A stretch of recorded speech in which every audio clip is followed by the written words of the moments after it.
nha mọi người. Nhắn tin cũng được mà gọi điện cũng được nha anh chị em mình đây. Nhớ nha, nhắn tin cũng được mà gọi điện cũng được. Thanh sẽ đưa anh chị em mình vào bên Zalo kín nha, nhận lọc VIP lọc chuẩn nha, để anh chị em mình chơi lớn luôn, để anh chị em mình thắng lớn, để anh chị em mình tin tưởng bên Thanh nhiều hơn nữa nha mọi người. Cái này á, là Zalo bị phá rồi nha mọi người. Cái này nè, chỉ gọi điện hoặc là nhắn tin thôi, chứ không có kết bạn Zalo được nha. Tập trung nha mọi người. Đó, mình bấm vô 0862527387, rồi mình gọi điện nhắn tin. Đó, nói Thanh ơi cho số miền Nam, cho số miền Trung, cho số miền Bắc, thì Thanh sẽ chốt số cho anh chị em mình chơi nha. Đó, cái số nào anh chị em mình có xài Zalo mình cứ nhắn tin qua, rồi Thanh sẽ gỡ lời mời kết bạn Zalo với anh chị em mình nha. Anh chị em mình nhớ đồng ý nha mọi người. Cái số nào anh chị em mình có xài Zalo cứ nhắn tin qua đi. Nói Thanh ơi kết bạn Zalo với lại tôi đi, rồi Thanh sẽ gỡ lời mời kết bạn Zalo với anh chị em mình nha. Chứ bây giờ Thanh bị người ta quậy phá mọi người, không có xài Zalo được, cũng khổ lắm mọi người ơi, rất là khổ luôn đó. Đó, cũng muốn là giúp đỡ cho anh chị em mình có lộc có tài có ví hữu duyên, để kiếm cơm kiếm gạo đồng dư đồng lời. Đó, mà bây giờ Zalo xài không được nên Thanh xài Zalo kín nha. Mình chịu khó mình nhắn tin á, cái số nào mình có xài Zalo á mình nhắn qua, nó Thanh ơi kết bạn Zalo với lại tôi đi, rồi Thanh sẽ gỡ lời mời kết bạn Zalo với anh chị em mình nha. Đó, nhắn tin cũng được mà gọi điện cũng được nha mọi người. Nhắn tin cũng được mà gọi điện cũng được. Đó, ok ha. Rồi bây giờ nè, bây giờ anh chị em mình tham khảo giùm Thanh một cái lọc thuốc hữu duyên nha mọi người. Đây là một cái lọc thuốc hữu duyên nè. Mình xem cái con số mấy. Trời ơi,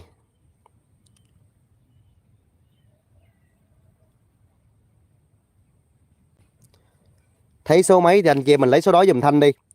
Anh chị em mình chịu khó đi, nhắn tin qua nó Thanh ơi kết bạn Zalo với lại tôi đi, số này nè, rồi Thanh sẽ gỡ lời mời kết bạn Zalo với anh chị em mình nha mọi người. Bây giờ là Thanh xài Zalo kín không à, số chuẩn số VIP ở trong Zalo kín đó mọi người.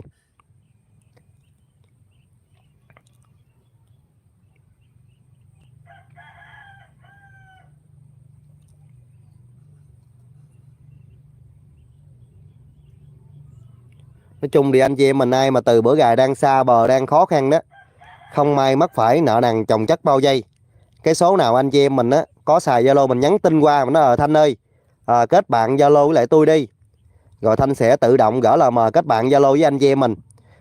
Anh chị em mình nhớ là đồng ý kết bạn bên Zalo nha mọi người.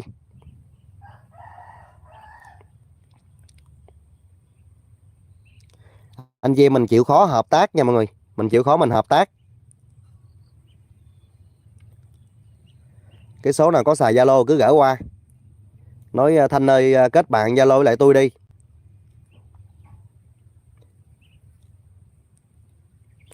Khi mà anh chị em mình gọi điện Thanh không nghe thì anh chị em mình biết nhắn tin mình nhắn tin đó mọi người. Khi mà Thanh không nghe máy thì anh chị em mình cứ nhắn tin đó. Chứ nhiều lúc thì Thanh cũng không có thời gian mọi người. Cứ nhắn tin qua rồi Thanh sẽ gỡ lời mời kết bạn Zalo với anh chị em mình. Vô nhận lọc chuẩn lọc VIP mình chơi nha mọi người. Không lấy phí trước và cũng không tốn phí sau nha, là hoàn toàn miễn phí đó mọi người. Quá trời anh chị em bình luận luôn nè. Rồi mến chào anh chị Vi Tường Tường Vi nha.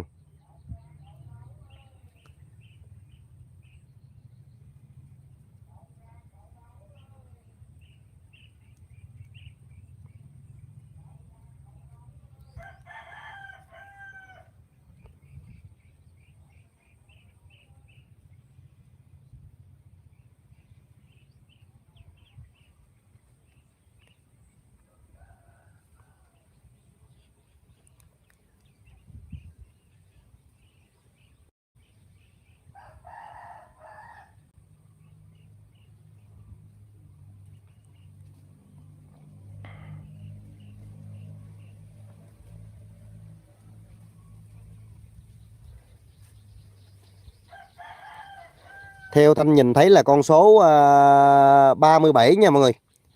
Con số 37 nhìn rõ lắm nha mọi người ơi. Số 3, số 7 nằm kế bên luôn á. Số 3 nè, số 7 nè, để Thanh chỉ cho anh chị em mình thấy nè.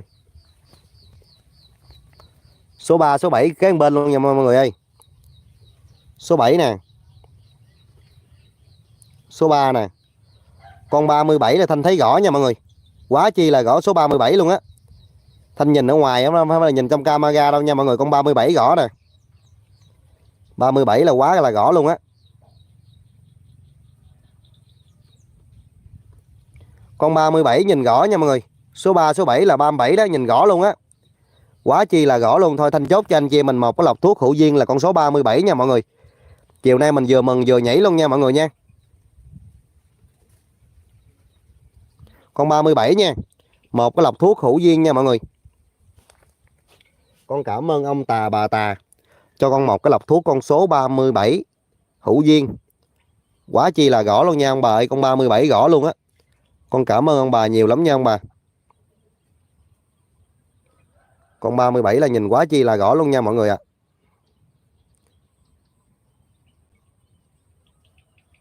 Đó, con 37. Thanh chốt cho anh chị em số 37 nha mọi người.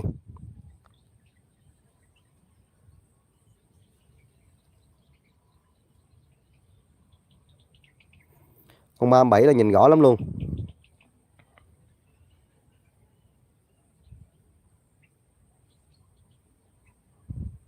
Ba bảy là nhìn rõ không? Số 3 là số 7 nè. Nhìn rõ ràng luôn. Rồi Thanh chốt nha mọi người.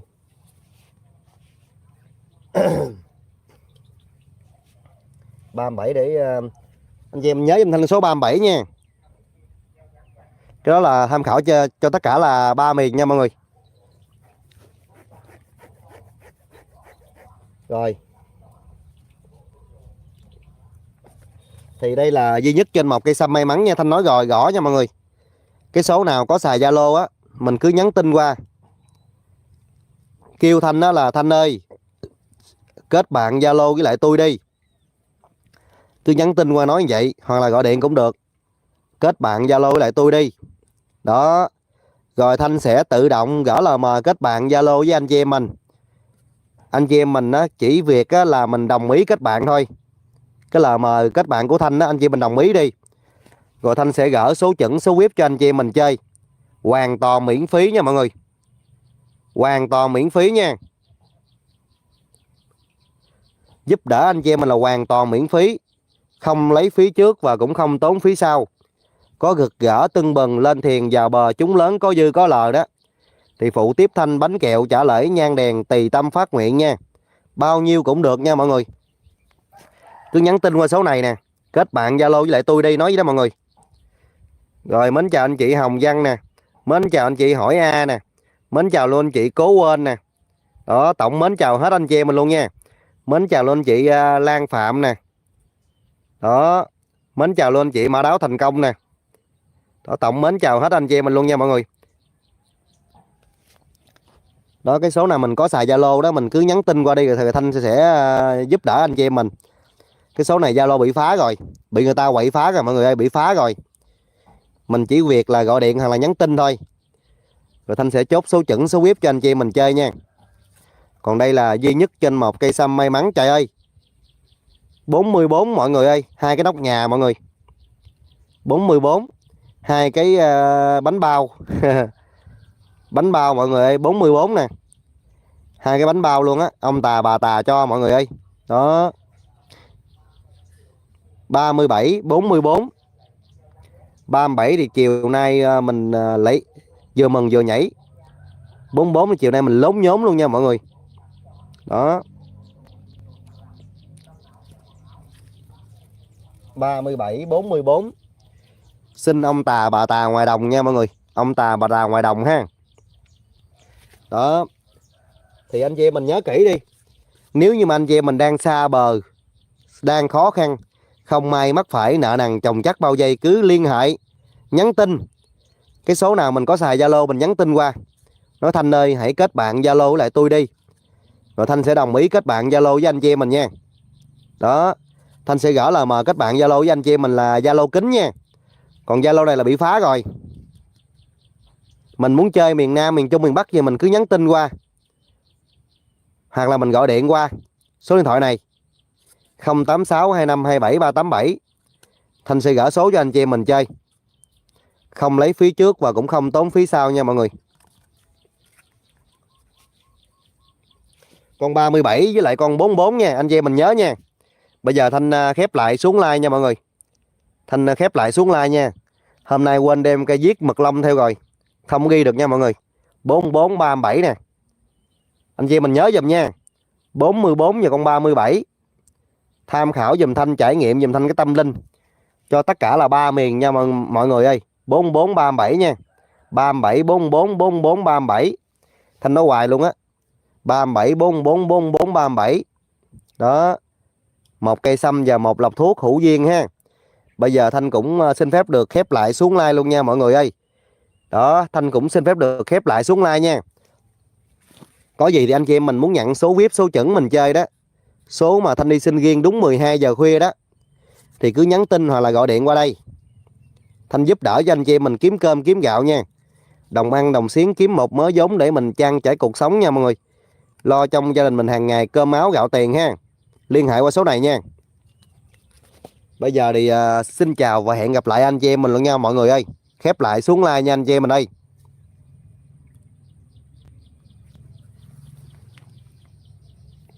Alo.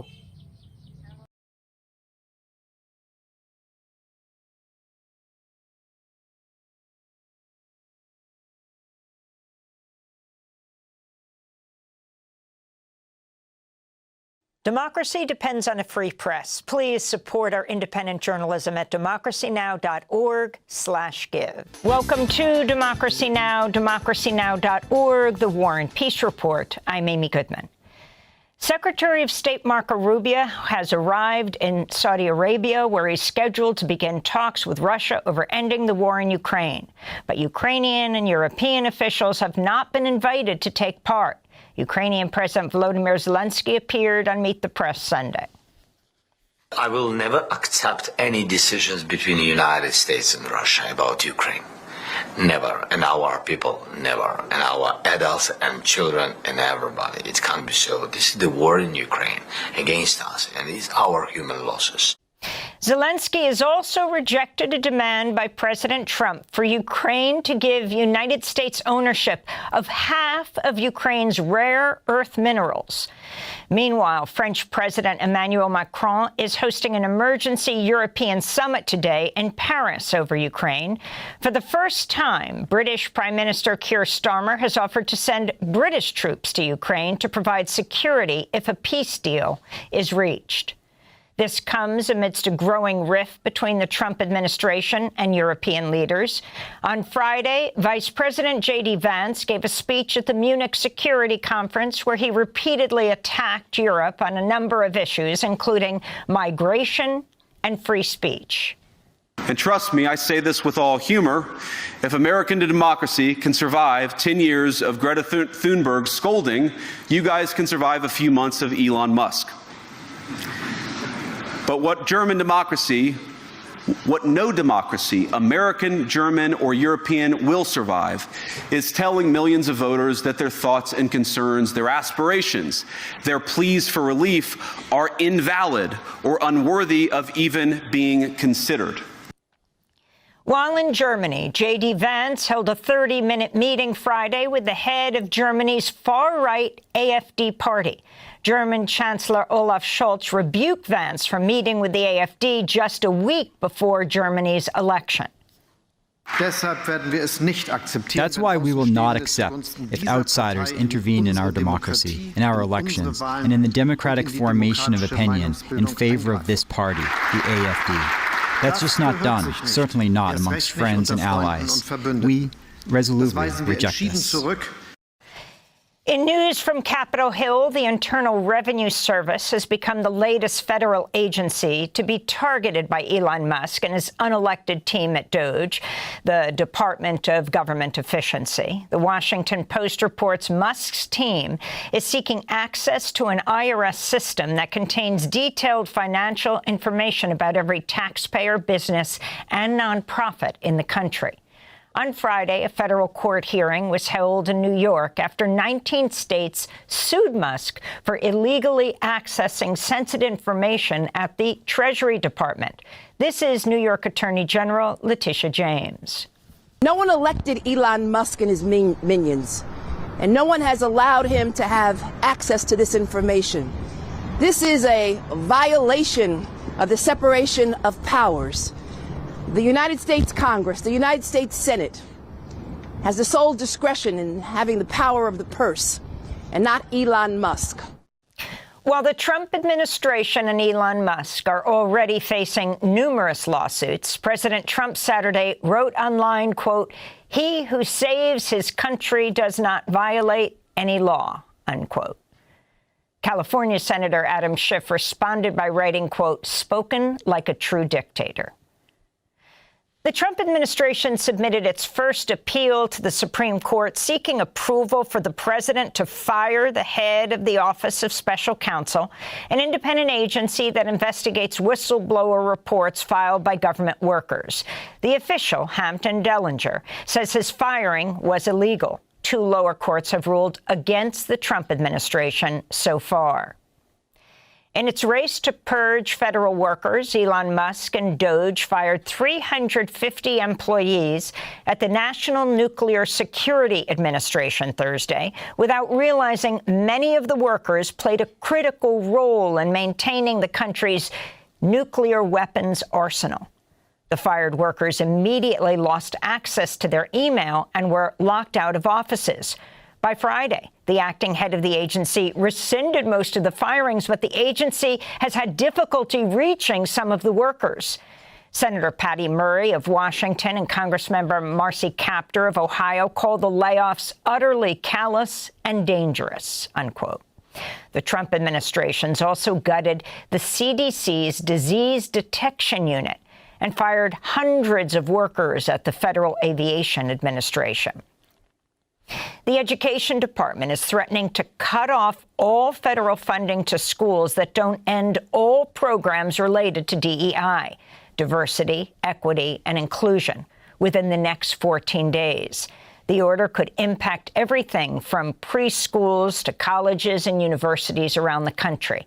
PEN America condemned the sweeping move in a statement, the group saying the administration, quote, seeks to declare it a civil rights violation for educational institutions to engage in any diversity-related programming or to promote any diversity-related ideas, potentially including everything from a panel on the civil rights movement to a Lunar New Year celebration, unquote. In news from the Justice Department, a 7th prosecutor has resigned to protest the DOJ's decision to drop federal corruption charges against New York Mayor Eric Adams in exchange for his cooperation with Trump's immigration crackdown. Hagan Scotton, the acting assistant U.S. attorney for the Southern District of New York, resigned, writing, quote, "Any assistant U.S. attorney would know that our laws and traditions do not allow using the prosecutorial power to influence other citizens, much less elected officials, in this way," unquote. On Friday, Deputy Attorney General Emil Bovee, who is a member of Trump's personal legal team, threatened to fire 30 attorneys in the public integrity section of the DOJ if none of them would file a motion to dismiss Adams' case. After the unit considered resigning en masse, one veteran prosecutor agreed to file the motion in order to save his colleagues' jobs. Earlier on Friday, Mayor Eric Adams appeared on Fox News alongside Trump's so-called border czar, Tom Homan, who openly threatened the mayor. If he doesn't come through, I'll be back in New York City, and we won't be sitting on the couch. I'll be in his office, up his butt, saying, "Where the hell is the agreement we came to?" So, I want ICE to deliver, and I want ICE to deliver. We're going to deliver for the safety of the people of this city. This all comes as calls grow for Eric Adams to resign as mayor of New York. At least 3 of his deputy mayors have expressed their intent to resign. In international news, the fragile ceasefire in Gaza continues to hold despite Israel's ongoing deadly attacks. On Sunday, an Israeli airstrike killed 3 Palestinian police officers near Rafah. This came a day after Hamas released 3 Israeli hostages. In return, Israel released 369 Palestinian captives. 4 of the Palestinians were reported to be in critical condition and needed to be hospitalized immediately. On Saturday, Secretary of State Marco Rubio met in Jerusalem with Israeli Prime Minister Benjamin Netanyahu, who called Trump's plan to remove all Palestinians from Gaza as, quote, the only viable plan to enable a different future for the region. Rubio said Hamas, quote, must be eradicated, unquote. This comes as Israel continues to block the entry of tens of thousands of tents and mobile homes for displaced Palestinians in Gaza. Meanwhile, Israel's received a new shipment of 2,000-pound Mk-84 bombs from the United States.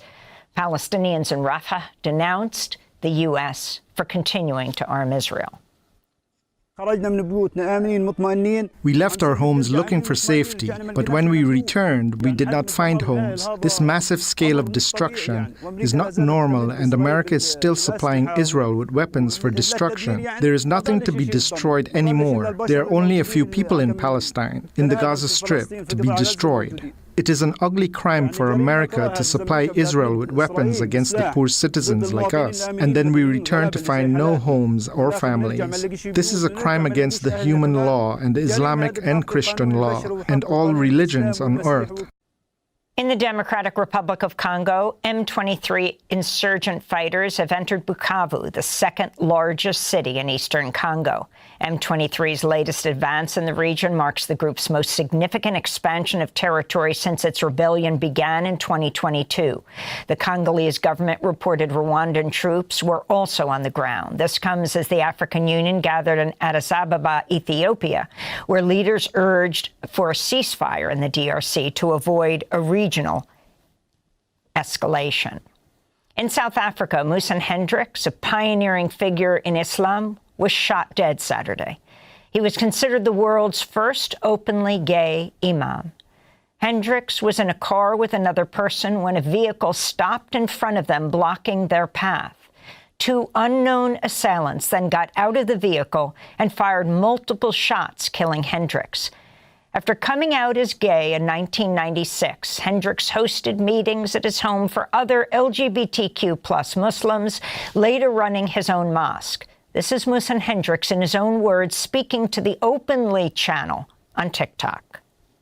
I think it's possible to be queer and Muslim or queer and Christian. The representation of faith or religion that was passed down to us, it's one that doesn't include us. And if you really study the religion, and I'm specifically talking about Islam, you will find that our patriarchy has actually influenced the interpretation of scripture. And so it is an important process for queer Muslims who want to remain faithful to their traditions to re-engage with those interpretations and to sort of queering the interpretation. Nobody has a monopoly over faith. In Western New York, police have arrested 5 people in connection with the murder of a transgender man named Sam Nordquist, who'd recently been reported missing. Police said Sam was, quote, subjected to repeated acts of violence and torture prior to his death. The group, the New Pride Agenda, condemned his killing, saying it was a, quote, tragic consequence of the rising culture of hate in our society, unquote. Here in New York, hundreds of protesters gathered at the historic Stonewall National Monument Friday after the National Park Service removed the letters T and Q from the LGBTQ+ on the monument's website. The move drew condemnation nationwide as an attempt to erase trans and queer people from history. The Stonewall Rebellion was led in 1969, in part by Sylvia Rivera and Marsha P. Johnson, both transgender activists of color. This is Angelica Christina, trans activist, actor, model, and board member of the Stonewall Inn Gives Back initiative, speaking on Friday. To my community, To the trans, non-binary, and intersex folks out there, to our youth, I see you. I love you. You are loved. That's right. We love you. You have a community of people here that love you and see you for exactly who you are. Yep. That acknowledge your existence. You are not alone. In related news, the U.S. Equal Employment Opportunity Commission, the federal agency charged with enforcing workplace anti-discrimination laws, has moved to dismiss 6 gender identity discrimination cases. One of the cases accused Alabama's Harmony Hospitality, LLC, of discriminating against a non-binary employee who was fired hours after the company's co-owners learned of his gender identity. In Miami Beach, Florida, a man's facing 2 charges of attempted second-degree murder for firing 17 shots at another car. The man, Mordechai Brafman, told police he targeted the car because he thought the passengers were Palestinian. It turned out the men who were shot were 2 Israelis, a father and son, visiting Miami. The Florida chapter of the Council on American Islamic Relations, CAIR, has called for hate crime charges to be filed in the case. In Kentucky, at least 9 people are dead after a weekend of torrential rains, gushing winds, massive floods that inundated entire roads and homes. At least 1 other person died in Georgia as a powerful storm swept through parts of the southeast. The White House has banned reporters from the Associated Press from the Oval Office and Air Force One after AP refused to adopt Trump's new name for the Gulf of Mexico. Last week, White House Press Secretary Carolyn Leavitt publicly rebuked the AP. If we feel that there are lies being pushed by outlets in this room, we are going to hold those lies accountable. And it is a fact that the body of water off the coast of Louisiana is called the Gulf of America. And I'm not sure why news outlets don't want to call it that, but that is what it is. And protests against President Trump are being held in all 50 states today. Some are being organized under the banner of Not My President's Day. And those are some of the headlines. This is Democracy Now!, democracynow.org, The War and Peace Report.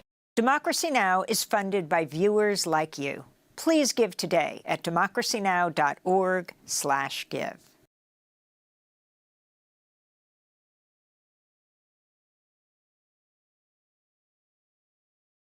Democracy depends on a free press. Please support our independent journalism at democracynow.org/give. Welcome to Democracy Now!, democracynow.org, The War and Peace Report. I'm Amy Goodman. A federal judge ordered the Trump administration to restore U.S. funding for foreign aid. Judge Amir Ali, a Biden appointee, said Trump's executive order set off a shockwave for aid groups that relied on the money, which had already been appropriated by Congress. Lawyers argued the blanket freeze harmed both recipients of the aid and U.S. businesses and organizations that provide it, arguing before the court, quote, businesses are shuttering, terminating employees, food is rotting, medication expiring. A group of 14 states have sued Donald Trump and Elon Musk, accusing the president of giving the world's richest man seemingly limitless and unchecked power to dismantle federal agencies, saying it's, quote, antithetical to the nation's entire constitutional structure, unquote. Earlier this week, President Trump signed an executive order to expand the power of Musk's so-called Department of Government Efficiency, or DOGE. The lawsuit comes as the Trump administration fired thousands of workers, including at the Departments of Education, Energy, and Veterans Affairs, the Consumer Financial Protection Bureau, the Office of Personnel Management, the Environmental Protection Agency, the General Services Administration, and the Small Business Administration. On Thursday, Musk said the Trump administration should, quote, delete entire agencies, unquote, from the federal government. Fired federal workers at the Consumer Financial Protection Bureau took part in a protest Wednesday outside the agency's headquarters in Washington, D.C., which have been closed all week. The CFPB gets money back from consumers who have been screwed by banks and other financial institutions. Call your congressional representatives and say that you care about the CFPB continuing to exist. The Trump administration's continuing to attack judges who rule against President Trump's executive actions. On Thursday, Elon Musk expressed support for impeaching the judge who blocked the president's funding freeze. Meanwhile, the American Bar Associations warned the rule of law and the nation's constitutional system are under attack. The U.S. Senate confirmed Robert F. Kennedy Jr. as health secretary Thursday, handing him control of 13 federal agencies, including the CDC, FDA, and National Institutes of Health, and oversight over Medicare and Medicaid. Democrats repeatedly warned against RFK Jr.'s confirmation, citing his espousal of vaccine conspiracy theories, including one linking vaccines to autism. The only Republican to vote against Kennedy was Senator Mitch McConnell, a survivor of polio. He said, quote, "I will not condone the relitigation of proven cures," unquote. Trump later attacked McConnell and cast doubt on whether he ever had polio. RFK Jr. will control nearly $2 trillion in health spending. After his confirmation, RFK Jr. said he expects major staffing cuts at federal health agencies. On the same day as Kennedy's confirmation and swearing in, Louisiana's top health official announced Louisiana will no longer promote mass vaccination. Also Thursday, Democratic senators grilled Linda McMahon, Trump's pick to lead the Education Department, which Trump has repeatedly threatened to shut down. McMahon, the former CEO of World Wrestling Entertainment, was questioned by Connecticut Democrat Chris Murphy on Trump's order banning diversity, equity, and inclusion, DEI. My son is in a public school. He takes a class called African American History. If you're running an African American history class, could you perhaps be in violation of this court order, of this executive order? I'm not quite certain, and I'd like to look into it further and get back to you on that. McMahon's hearing was interrupted by multiple protesters, including one who warned that the People with Disabilities Education Act, that's the Individuals with Disabilities Education Act, is under threat. In other cabinet news, the Senate has confirmed Brooke Rollins as Agriculture Secretary, and the Senate Judiciary Committee has advanced Kash Patel's confirmation to head the FBI. Lee Zeldin, the new head of the Environmental Protection Agency, is attempting to rescind $20 billion in grants for climate and clean energy projects that have been awarded by the Biden administration. The money was set to go to the Greenhouse Gas Reduction Fund, known as the Green Bank, and fund projects benefiting disadvantaged communities. Zeldin also canceled a $50 million grant to the Climate Justice Alliance. The Biden administration had allocated the funding to the group, but later withheld it after CJA accused Israel of committing genocide in Gaza, allowing Trump's EPA to permanently cancel the grant. The top federal prosecutor in New York, the interim U.S. attorney, and 5 other high-ranking Justice Department officials have resigned to protest the Trump administration's order to dismiss corruption charges against New York City Mayor Eric Adams. In a letter, the acting interim U.S. attorney for the Southern District of New York, Danielle Sassoon, said dropping the case against Adams would be, quote, inconsistent with my ability and duty to prosecute federal crimes without fear or favor and to advance good faith arguments before the courts, unquote.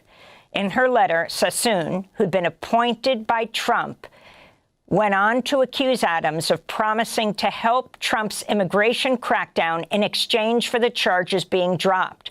After Sassoon refused to drop the charges, Justice Department officials moved the case to another division, leading to more resignations. Earlier Thursday, Adams met with Trump's so-called border czar, Tom Homan, to discuss plans to reopen an ICE office inside New York's Riker Island jail complex. Protesters rallied in the streets in response. This is a Nicaraguan asylum seeker. I'm a Nicaraguan citizen. I came to this country looking for opportunity, the opportunity that was taken away from me in my country, the opportunity for freedom of speech, and to work here and to be a contributing citizen. The U.S. has taken away the liberty that Nicaragua has also taken away. The Trump-appointed U.S. attorney who resigned, Danielle Sassoon, was a Federalist Society member and a law clerk for Justice Antonin Scalia. In related news, the Trump administration has taken back $80 million that FEMA had given New York City to cover the hotel costs for asylum seekers. New York's Comptroller Brad Lander accused Elon Musk of highway robbery. Earlier this week, Musk lashed out at the use of federal dollars to provide temporary shelter to asylum seekers, falsely claiming immigrants were staying in luxury hotels. Meanwhile, in Colorado, Denver's public school district has become the first in the nation to sue Trump over its policy allowing Immigration and Customs Enforcement, ICE, to conduct raids at schools, which caused attendance to plummet. Ukraine has accused Russia of a drone attack on the Chernobyl nuclear plant. The attack sparked a fire, but Ukraine says radiation levels remain normal. This comes as Vice President J.D. Vance is meeting with Ukrainian President Volodymyr Zelensky at the Munich Security Conference today. Vance told the Wall Street Journal the U.S. could slap Moscow with sanctions and even use, quote, military tools of leverage, unquote, if Vladimir Putin does not agree to a deal guaranteeing Ukraine's long-term independence. On Thursday, Trump said Ukraine would, of course, have a role in negotiations after evading a reporter question earlier this week on whether he saw Kyiv as an equal member of possible peace talks. In more foreign policy news, Trump has proposed talks with China and Russia aimed at the nuclear stockpiles and slashing all three of the countries' military budgets in half, including the U.S. President Trump announced Thursday he's moving to impose reciprocal tariffs on trading partners across the globe, including longtime U.S. allies. He made the announcement ahead of a visit from Indian Prime Minister Narendra Modi at the White House. During a joint news conference with Modi Thursday, Trump said the U.S. is increasing military sales to India, including the eventual sale of F-35 fighter jets. In Sudan, witnesses say the Rapid Support Forces stormed the country's largest camp for displaced people, looting and setting fires to homes and a market. The Zamzam camp in North Darfur has been repeatedly attacked since late last year.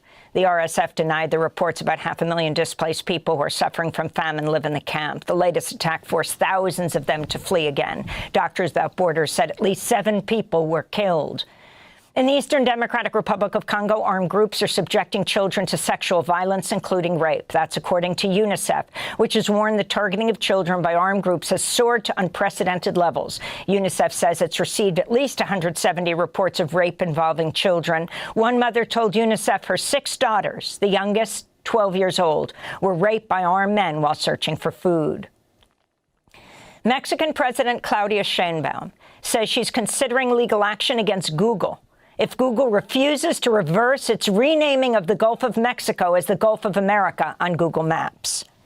The only place where the United States can call it something different is where it exercises sovereignty, and that's 22 nautical miles from the coast, in its territory. So, Google is wrong.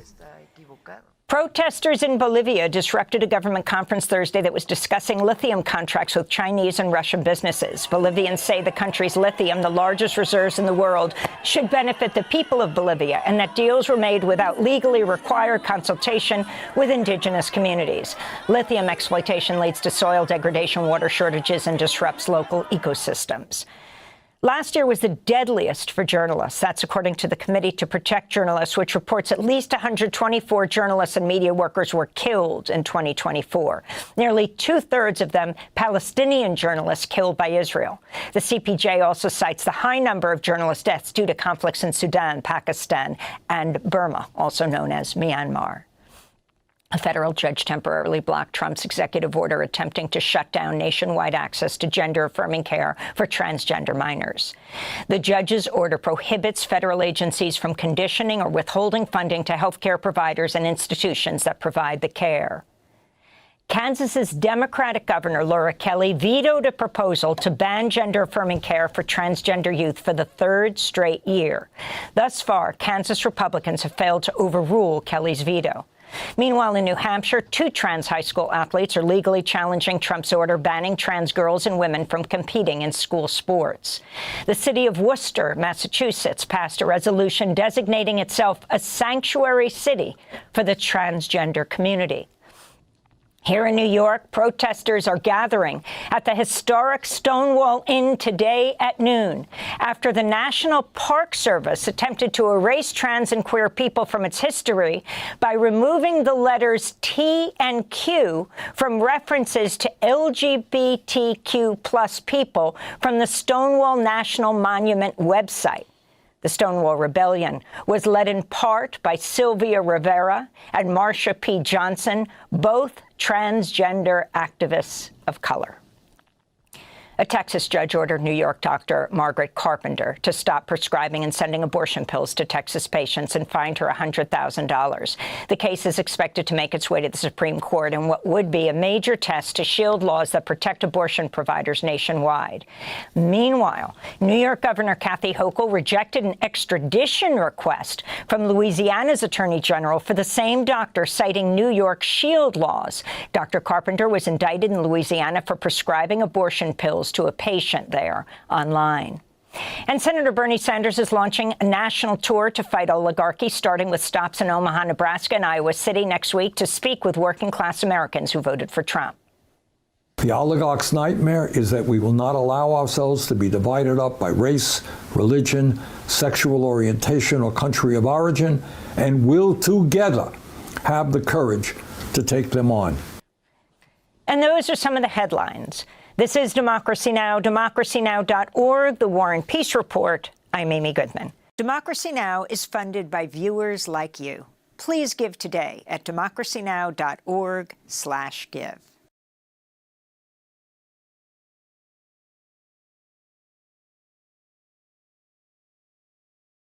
Democracy depends on a free press. Please support our independent journalism at democracynow.org/give.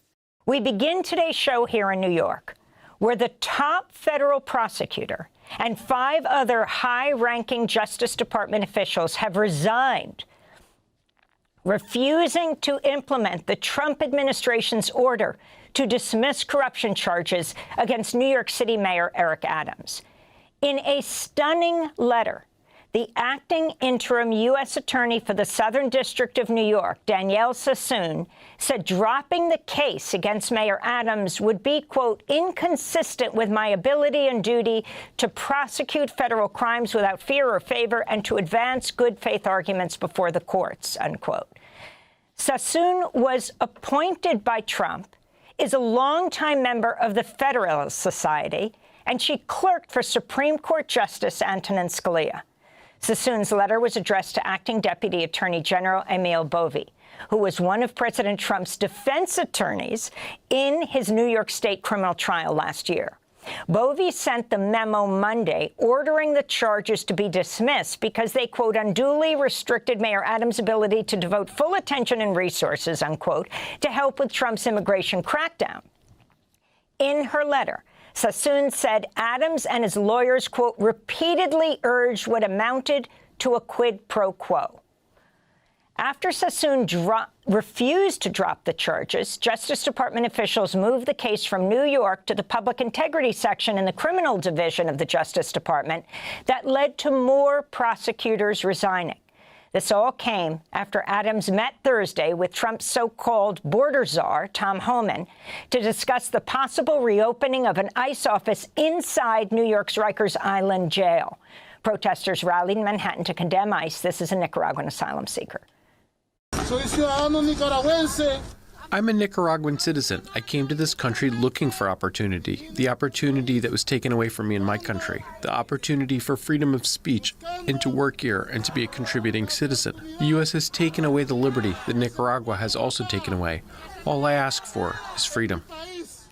For more, we're joined by Ron Kuby, criminal defense and civil rights lawyer based here in New York. Well, this is amazing. It seems to be almost an echo of the Saturday Night Massacre when Nixon tried to get his way with the Justice Department. We'll talk about that in a minute. But explain the significance of the interim U.S. Attorney in New York, the Southern District, often called the Sovereign District, and the significance of that. Her resigning followed by 5 other top attorneys. Well, at the outset, it's an illustration that you don't have to comply under these circumstances. Rather than become a Trump toady, which is one option, you can quit your job, and obviously Danielle Sassoon has many other opportunities awaiting her. She was clearly a rising star on the right until she ran afoul of the Trump administration on this issue. And so it's a good illustration for people who are considering their career over the next 4 years, for them to say, federal prosecutors to say, you know what, I'm just not going to go along with this. I am going to resign. I'm not going to carry out these duties. And it illustrates sort of a hollowing out of the more competent attorneys in the Justice Department, which just makes it that much harder for the Trump administration to sort of carry out its agenda against activists, against public officials, and against other people who cross it. I mean, this is amazing. In her letter to Attorney General Pamela Bondi a day before, Sassoon argued the law doesn't support a dismissal, adding she's confident that Adams has committed the crimes with which he's charged. She also accused Adams' lawyers of, quote, repeatedly urged what amounted to a quid pro quo, indicating Adams would be in a position to assist with the department's enforcement priorities only if the indictment was dismissed. Explain what it means to be dismissed without prejudice, that every day, if Adams doesn't do what Trump wants, for example, around immigration, the case could be brought back against him. That's right. This is the sort of club hanging over the head of Mayor Adams throughout the rest of his tenure as mayor.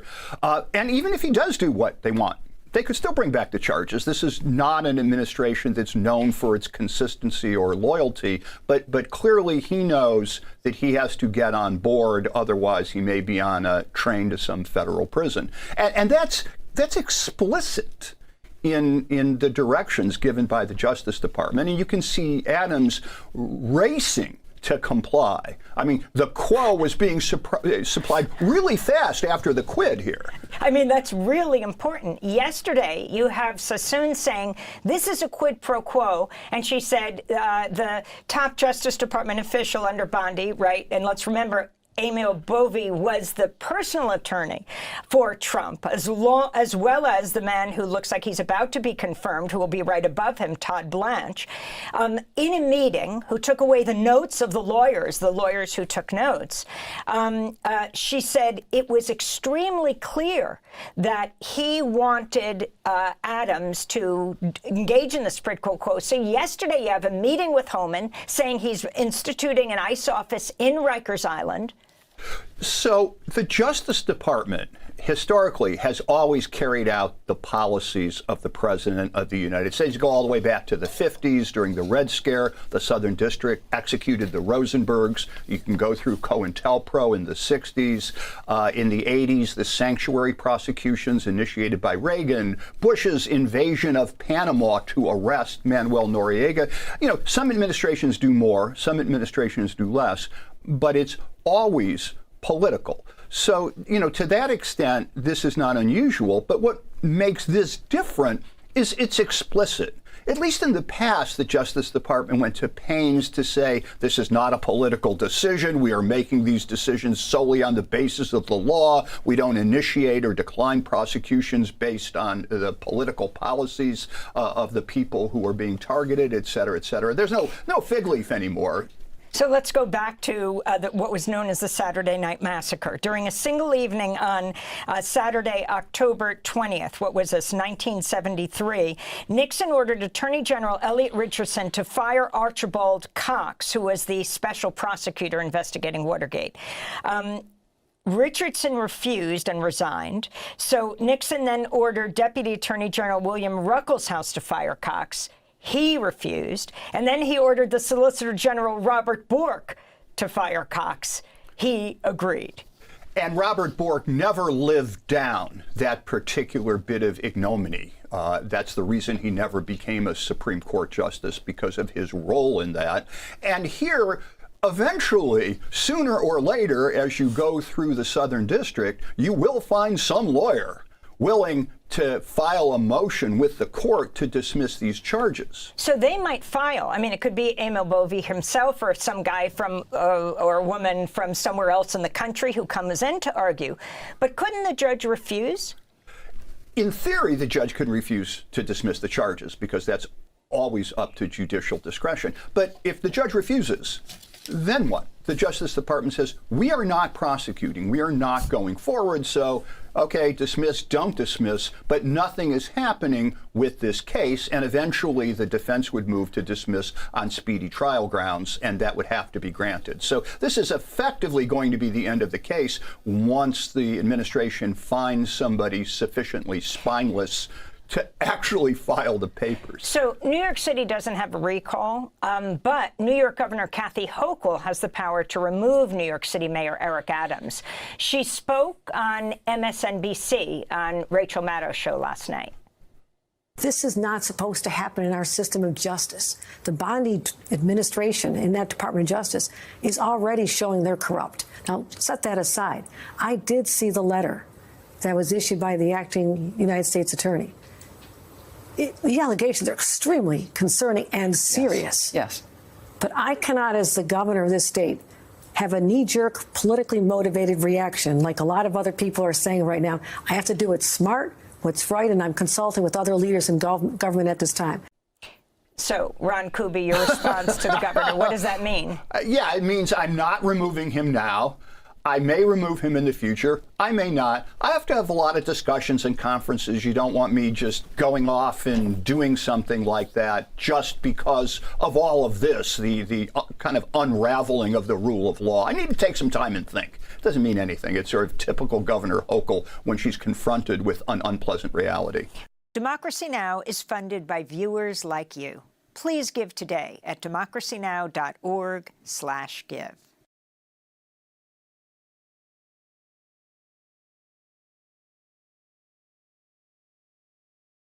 Democracy depends on a free press. Please support our independent journalism at democracynow.org/give. This is Democracy Now!, democracynow.org, War, Peace, and the Presidency. I'm Amy Goodman. We turn now to Munich, Germany, where a high-level security conference with dozens of world leaders is underway. At the top of the agenda, Russia-Ukraine war. Ukrainian President Volodymyr Zelensky is expected to meet with Vice President J.D. Vance and Secretary of State Marco Rubio today. Earlier this week, President Trump said he would hold bilateral talks with Russian President Vladimir Putin to end the nearly three-year-long war. The announcement stoked fears in Europe that Ukraine would be sidelined in the talks. This is the German Chancellor, Olaf Scholz, speaking last night at a news conference in Berlin. Nothing should be decided about Ukraine without the Ukrainians, and nothing about Europe without the Europeans. That is a given. We agree on this with all our friends and partners in Europe. One thing is absolutely clear to me. Any negotiated solution must enable Ukraine to have armed forces at its disposal in the future that can repel any renewed Russian attack. This is a considerable challenge financially, materially, and logistically. This would exceed Ukraine's financial capabilities for the foreseeable future. We Europeans and our transatlantic and international partners are needed here. On Thursday, President Trump walked back his initial comments and told reporters Ukraine would, of course, be a party to talks with Russia.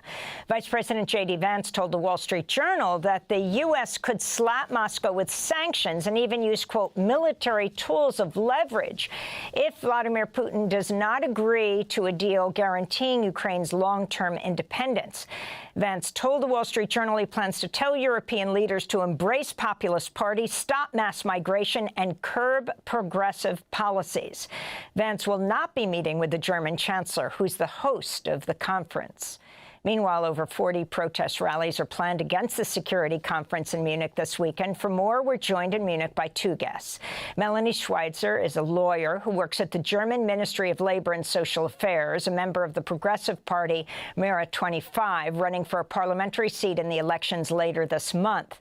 And we're joined by Yanis Varoufakis, former finance minister of Greece. His most recent book, Techno-Feudalism, What Killed Capitalism. He's scheduled to speak at one of the protest protest rallies in Munich Saturday. Their slogan, peace capable instead of war capable. Yanis Varoufakis, we'll start with you. What exactly does that mean? And what is your overall message in Munich right now, where you have the new Vice President of the United States and new Secretary of State? Of course, they're not the only members. The message, the top story now is the Russia-Ukraine war. Well, Amy, Europe used to be a wonderful peace project. The whole point of bringing together different nations into the European Union was supposedly to make sure that there would be no more war in Europe. Unfortunately, cornered by two different authoritarianisms, the authoritarianism of Putin on the one hand and the expansionary warmongering forces within the US-led NATO alliance, Europe has been caught in a frenzy of warmongering, essentially. To think about it, Amy, that that is the European Union's chief defense and security spokesperson, the former Prime Minister of Estonia, Kaja Kallas, only 2 weeks before she got this position, had advocated the breakdown and the breakup of the Russian Federation. This was like a call for war. So we are here in Munich to demonstrate this conversion of the European Union into a war union. And don't forget that this Munich Security Conference, so to speak, is effectively a very bizarre bazaar for weaponry. All the most ambitious war merchants and arms dealers of the world have gathered here supposedly to discuss peace. We're here in order to impose a peace narrative upon them. Can you talk about what Trump is talking about with making a proposal around the nuclear stockpiles of China, Russia, and the United States, Yanis? Well, Trump's motives are always suspect, and his negotiations may come to naught. But the idea of a negotiated climb down from the heights of this nuclear confrontation. Remember that the nuclear clock is very, very close to midnight now, the nearest it has been in the last 50 or 60 years. That is not a bad idea to have this kind of tripolar, if you want, tri-party negotiation.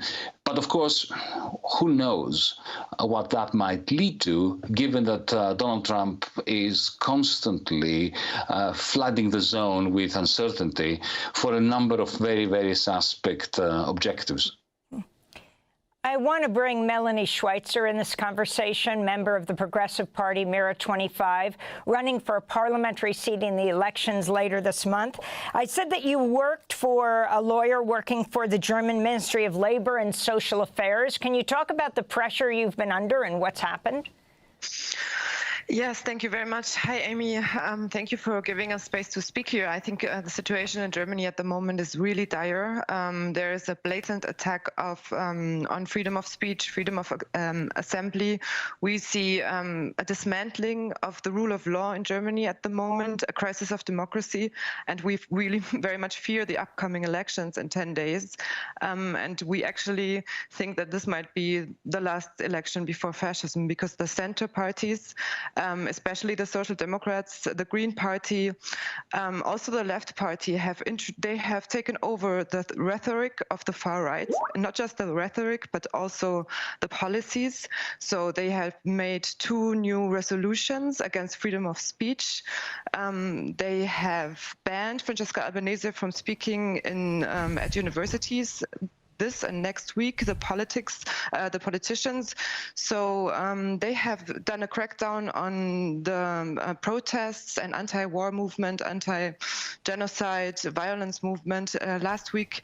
it was banned to talk any language except English and German, and that was due to lies spread by Axel Springer, the biggest right-wing newspaper in Germany that is constantly going after people, doxing people. So anyone basically who speaks out in Germany at the moment against the Israeli war crimes against the government is being subjected to political repression and also private and political doxing, where people lose their jobs. But when on the other side you can express genocidal rhetoric without fearing any consequences. So this is why I'm a candidate. This is why I became politically active, because I think this is really very serious. And as a German with the German history, you know, I feel compelled to speak up when in the face of oppression and injustice, and especially being a lawyer, being trained to uphold the Constitution and thereby international law. And just to give you two recent examples of like how this is being normalized here, this hate speech. There was just recently a Jewish person, a journalist, being accused of indictment of hatred because he was simply saying a sentence that we as Jewish, we are not victims, you know. So whenever someone speaks up against this whole witch hunt, they become prosecuted. And then just yesterday, the Ministry of Interior tweeted a tweet proudly saying that now in Germany we're the only country who deports people to Afghanistan. And they were proud about this, and there was a huge backlash about this post, that how can you be proud as a European country to deport to Afghanistan? And they were saying where the Taliban is ruling, you know. And today the chancellor was giving an interview, and the journalist was asking him, so what do, you know, if the International Criminal Court comes to the conclusion that this was genocide in Gaza? And he said, I'm not going to answer these questions. It's not possible. It will not happen. And he said, it's absurd. It's just not going to happen, you know. And Melanie Schweitzer, have you been suspended from the German Ministry of Labor and Social Affairs? Yes, actually, I have. So I had been voicing my opinion and this on Twitter with my name, and then I had been doxxed and found out that I was working at the ministry. And then I was on holidays in December, and as soon as I was supposed to come back in January, I was suspended from work with immediate effect. So ever since this newspaper article from Axel Springer and Bild-Zeitung came out, I never set one foot again into the ministry. And I still have no idea why, actually, because the only thing that I am aware of is that I was expressing my opinion about the ongoing genocide, and that I'm not, that this has to stop, and that Germany has to stop delivering weapons, and that there have to be sanctions against Israel. I wanted to go back to Yanis Varoufakis and talk about Elon Musk. Some are calling him the ex-president, not the former president of the United States, but the letter X, as he owns one of the largest, obviously, social media platforms in the world. X, and stands next to the president in the Oval Office, seems to be making a lot of the decisions. Also leading meeting with foreign leaders, and in Germany just held this 2-hour freewheeling conversation with AfD, supports AfD. If you could describe this party in Germany that has risen so rapidly, would you describe it as a neo-Nazi party, and the role, as you talk about techno-feudalism, of Elon Musk? Well, to begin with the Alternative for Deutschland, the Alternative for Germany, it is a party which started life as a Eurosceptic party against the idea of a common currency. It used many tropes and many turns of phrase that alluded to a Nazi past. It would be wrong to call it a Nazi party or a neo-Nazi party. It would be right to refer to them as an ultra-conservative, racist, xenophobic party, which alludes to the dark era of the Nazi period. Regarding Musk as a techno-feudal lord, you have to remember that Musk is one of the latecomers to what I call techno-feudalism. Jeff Bezos, Mark Zuckerberg, Google, Microsoft were the pioneers of techno-feudalism. They created these digital fiefdoms in which we're encased, and there is massive exploitation of everyone, of people who sell stuff on Amazon, of newspapers and media outlets like your good selves, whose work is being usurped. But Musk was a standard capitalist. He was producing cars. He was producing rockets, not a very standard product, but nevertheless, an industrial era product. And then he jumps on the bandwagon of Twitter. He buys it because he wants to connect his capitalist empire with what I call cloud capital, with this algorithmic capital, which has this remarkable capacity to alter our behavior, to modify our behavior. And anyone who owns that capacity, that power, and that capital, that cloud capital, can extract huge rents from the rest of society. And then very quickly, he decided to do that which robber barons always did in the past, which is, of course, to cozy up to government and to gain access directly to political power. So he's a latecomer, but he does move quite quickly, doesn't he?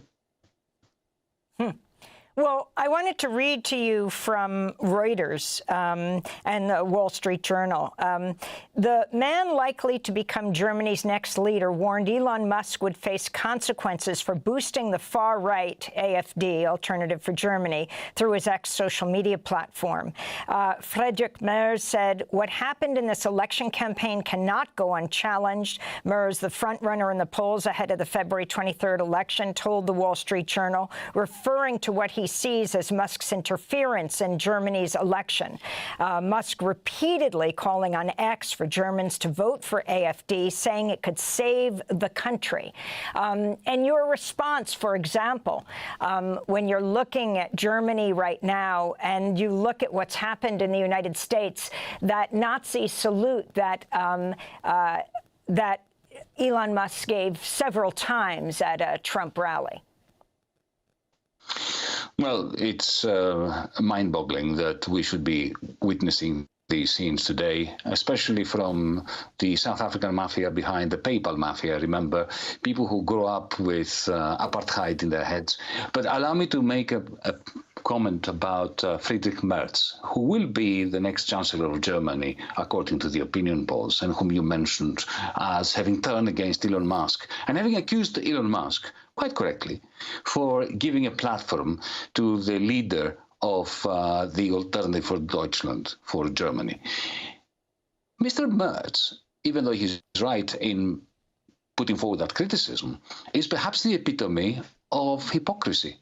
Because you may have heard that only, 10 days ago, it was he, as the leader of the Christian Democratic Party, that is the leading party in Germany, that went into bed, proverbially, with the Alternative for Deutschland in the parliament of the Federal Republic of Germany in order to pass together his Christian Democratic Union Party and the Alternative for Germany to pass together a xenophobic, racist, toxic bill that was turning against asylum seekers.